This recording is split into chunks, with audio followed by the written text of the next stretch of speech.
All right, we're live. Awesome. Hi, Taylor. Hi. All right, I guess we'll wait a minute. I don't know if we can see how many people are in here or not, so we'll give it a second. Guys, if you're coming in, we have one watcher. Hi.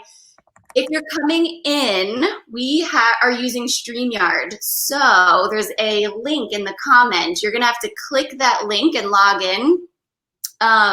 Otherwise, if you do make a comment or something, just like throw your name in and write a comment so we can see who you guys are. So I think we can see the comments now, but I'm going to get started. Okay. Are you ready, Taylor? Yep. Hi, guys.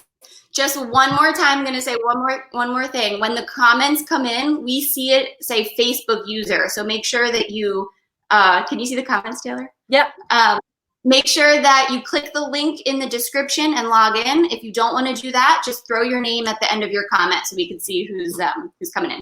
All right, so I'm going to get started. So I'm going to introduce you, Taylor. I feel like I don't have to, but I'm going to do it. Taylor, we've got Taylor Cummings with us. She's going to help us next week on Monday with a draw control training, but she is obviously a phenomenal lacrosse player, been playing for a really long time. You've got four-time state championship from high school, four-time NCAA championship game. You got into the game and you won twice. The youngest Tewaaraton winner. And you won 3 times, and that's the most in men or women's, which is amazing. Team USA, you were on the all-world team, I think, at the last World Cup, if I'm correct. Gold medal winner there, gold medal winner at the World Games, and most importantly to us, you are a lacrosse coach. So we love that. So welcome, Taylor, to our little community. Thanks for having me. Excited to be here. Yeah, we're really, really happy to have you. So actually, I just wanted to chat about kind of yourself and coaching and what we can expect next week from you. But I just listened to the Yes Coach podcast with the 2 Australian guys. Yep. That was really cool. So if anybody watching hasn't listened to that yet, I'll link it so they can. That was really, really cool. But they were great. It was really cool. And I had to talk to them at I think 6:37 in the morning because of the time difference. So they were up super late. I was up super early, but they were great to talk with and didn't know much about lacrosse, which was really cool to kind of talk to people and teach them about a game that I love that they admire from afar, but don't necessarily see a ton in person. Yeah, it's a cool podcast, like how they go for it's funny how they call it like a rare sport, but nowadays lacrosse sticks in every town, kids are playing on every corner, goals everywhere, so it's just so different. But something that you said there, you were just talking about, I think it was your dad coached you and another coach, I can't remember who, and you were talking about how you loved that they got to know you and they got to know their players, and then that made them, in your eyes, be a great coach. And it had me thinking, can you tell us kind of and talk about in your experience, you've had so many coaches, basketball, lacrosse, soccer. What things that coaches have done, whether it was like an action or words, in your eyes stuck out and that you also brought with you to coach your team now?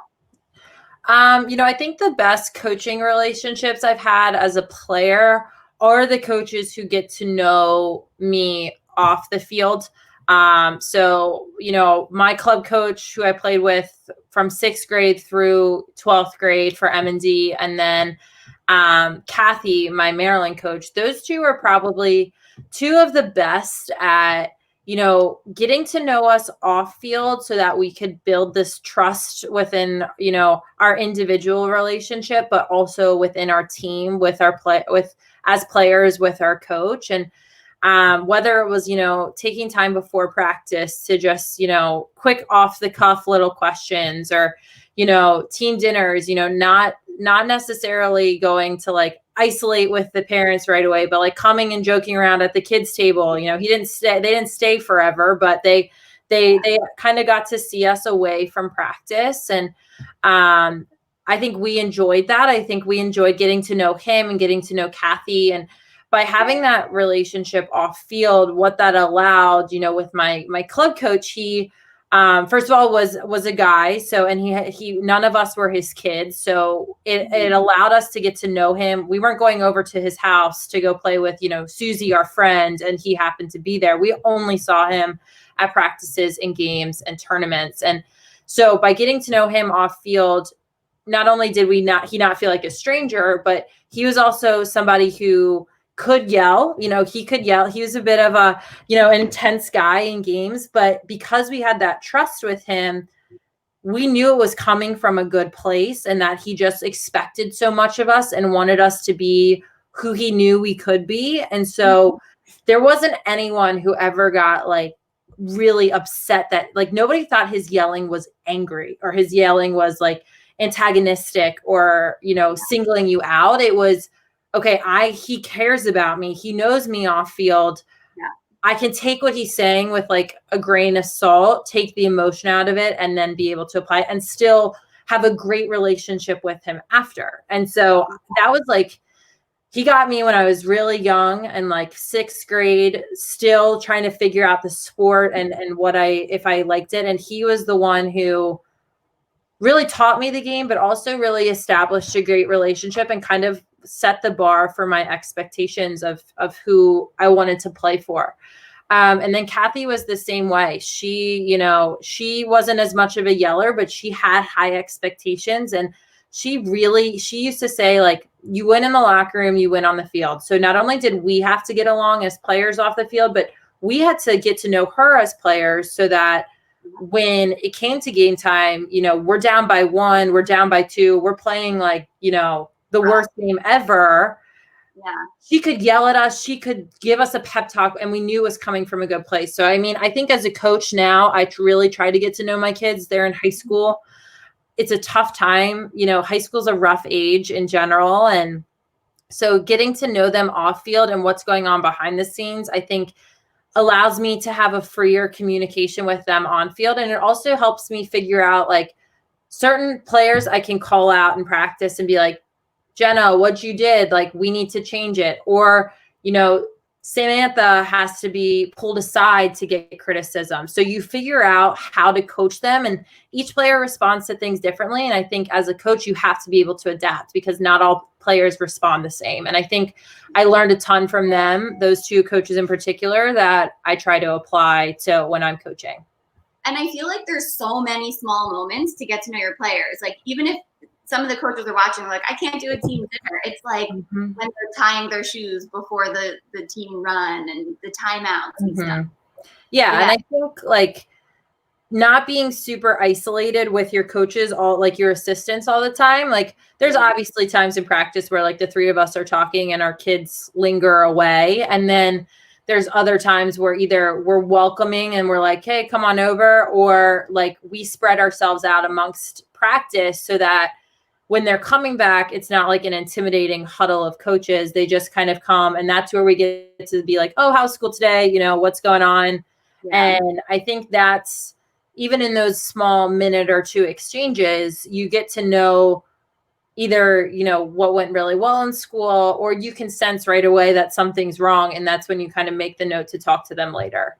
Yeah, exactly. Did your season get cut short? I think you're in Maryland, right? Yeah, so we got canceled right the day before our very first game. So we got like 5 weeks in of preseason, but no actual games. So what did your communication look like when it stopped and going forward? Were you giving them trainings or? So when we stopped the first initial, we thought we'd only be out for like 4 weeks. That was like, we'll revisit like April 12th. I think we got out the 13th of March.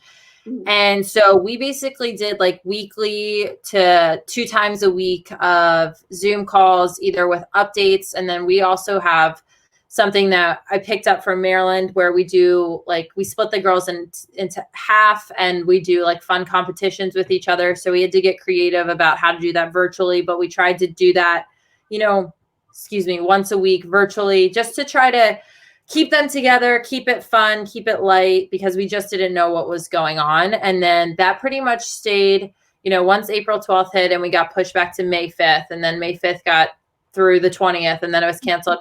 we kept that going pretty much throughout. And then, we ended up, once June hit and their club practices started and they were starting to get outside, we kind of were like, okay, like this is kind of our cutoff. But they ended up playing in a tournament in the beginning of July, separate from McDonough, but pretty much as a group together. So we got to have like our end of the year, get together and whatnot outside. So communication, I think we just tried to make it as like honest and open as possible.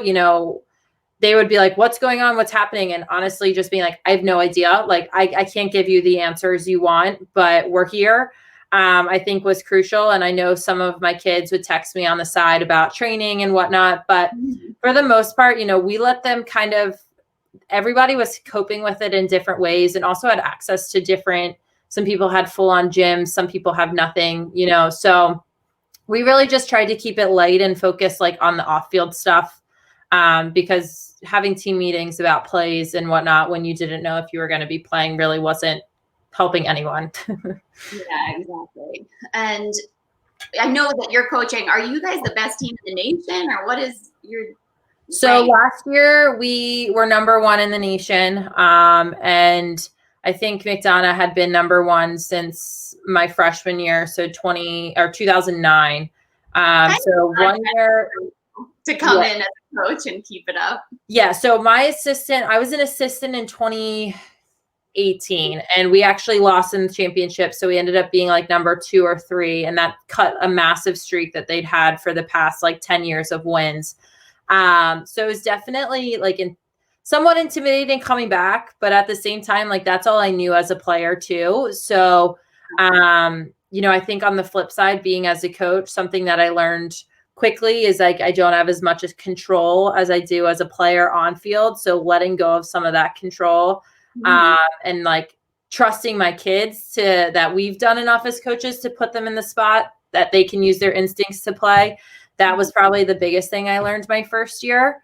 But yeah, I think my kids are great. They, I don't have to get them to love lacrosse or be excited to practice because it's such a high level there. And we get to focus on.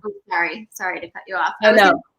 I know that obviously your starters are phenomenal, but like a lot of us watching, we have kind of had these teams who have like a big gap between like really good players and really not good players. At McDonough. Yeah, McDonough. Yes. I know that your team is so phenomenal, but you must have a couple girls in the team that are, sitting on the bench who aren't up there, right? Or am I totally wrong? This year we had 26 players. My first year as a head coach, we had 34. And in years prior, what the rule was all seniors made varsity. So sometimes our senior classes were very big, which led to really big teams. Yeah. And obviously, big or small, it's hard to get kids meaningful reps in practice and in games. So I think, with our bigger teams as well as our smaller team, this year we would have had 26.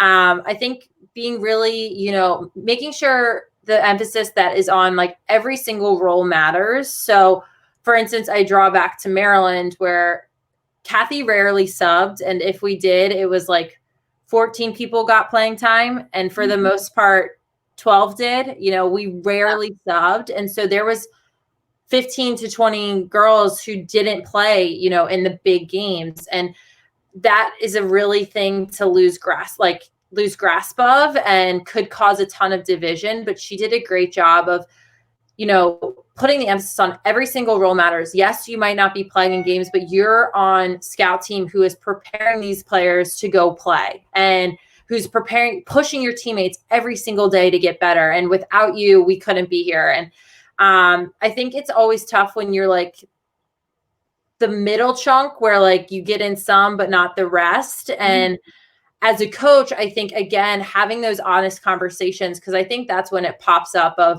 well, why did I get in this game or not that game? Or, I'm getting frustrated, kind of inconsistent playing time. And I think the best thing I've ever had as a player and what I try to do as a coach is just be honest. Being transparent is the best thing for a player. It's the best thing to do as a coach. It's the cleanest thing. not making excuses as to why or why not, or you failed the run test back in February, so that's why you're not playing in April, but then Susie's playing in April when she failed the run. Like, so just being really honest and having those open communication and, you know, treating these, like if they come in asking why they're not playing or what they can work on to get more consistent playing time or to just get playing time in general, you have to tell them, you know, in a kind way. But I think sometimes we get caught up in not wanting to hurt feelings or trying to be really political. And I think that ends up, as a player, I felt that before, and it just ends up twisting your mind more. So I try to treat my kids with the respect that I as a player want, and just, here's what we need to work on. Here's, you know, what you could do to improve and what we expect from you, and just kind of roll with it that way. Do you like keep notes, or is this like all in your head? So we usually have preseason meetings with all of our returners, usually right before tryouts. So like January, that's when we have our preseason meetings with our returners. Just like, and we also have end of season meetings. So this year's a little different because we didn't play any games, so there's nothing to meet about. But usually at the end of the season, we'll talk with our returners and our people leaving. Here's what you did well. Here's either what we could work on going to college or what we could focus on over the summer with club. And then they pretty much have fall and winter, either with their fall and winter sports or with their club teams. We play in an indoor league, so I'll go watch them play. But for the most part, I'm watching, you know, our younger kids, either our freshmen or our non-varsity kids, just to see how they've grown over the past year.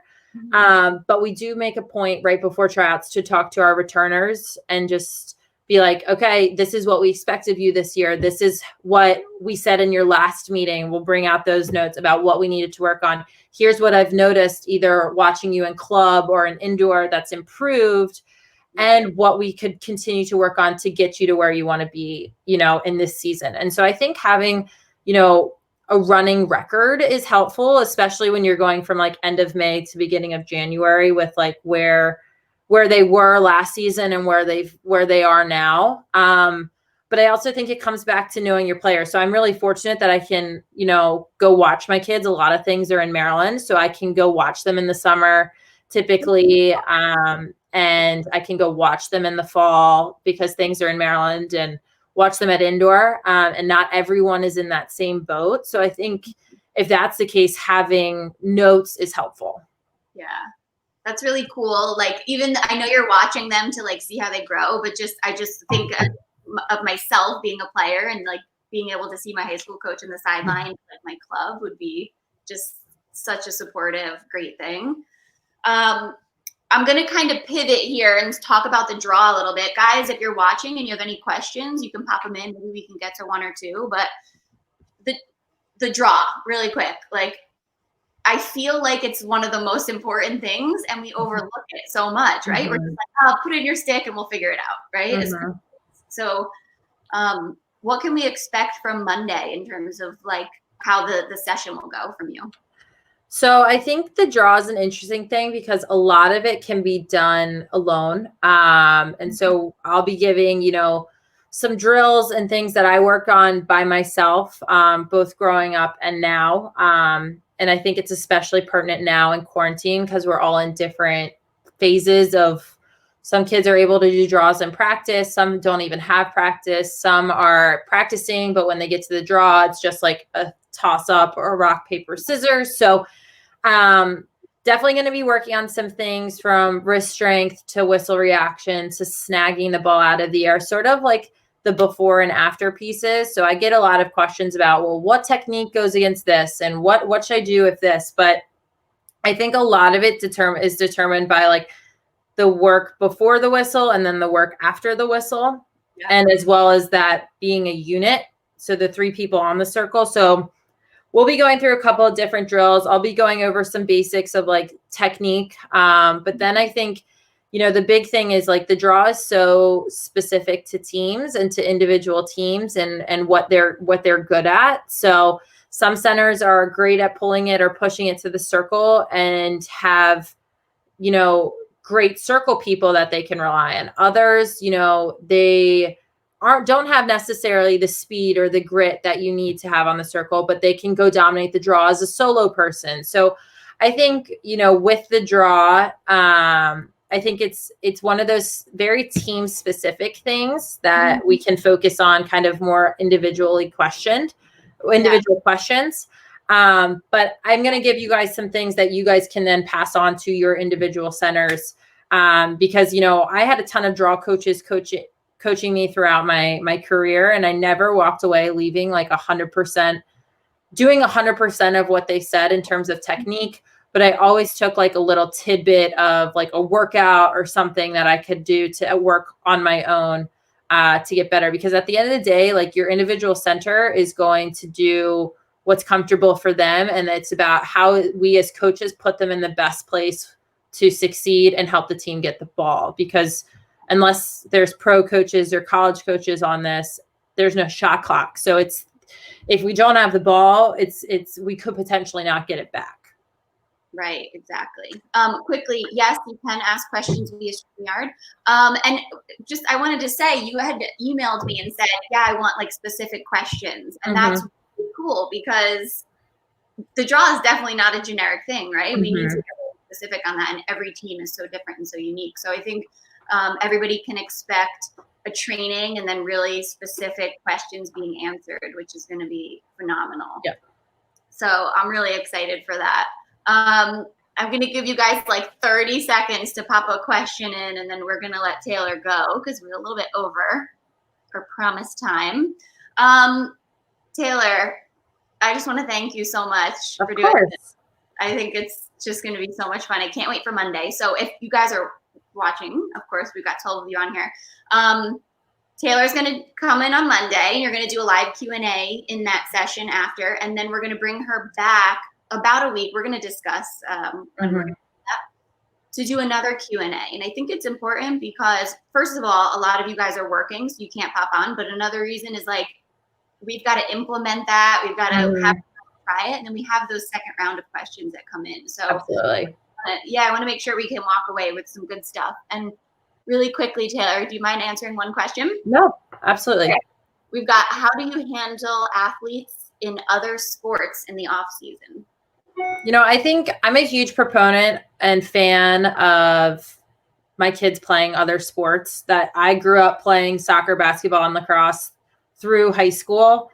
And I think my freshman fall was so hard for many reasons. One of them being I didn't have soccer for the first time in like 13 years in the fall. So I think as coaches, it's something that we need to let our kids do. I particularly, and it's the way I operated as a player, thanks to the guidance of my parents, and it's the way I operate now as a coach.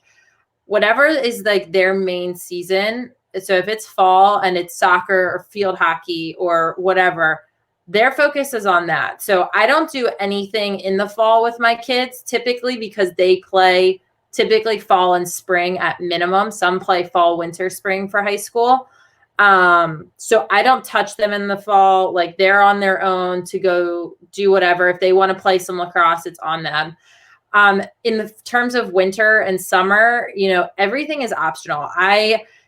These kids are so pressured and they have so much going on, and they're playing way more lacrosse than I did as a player. We were summer and fall, and now they're playing year round.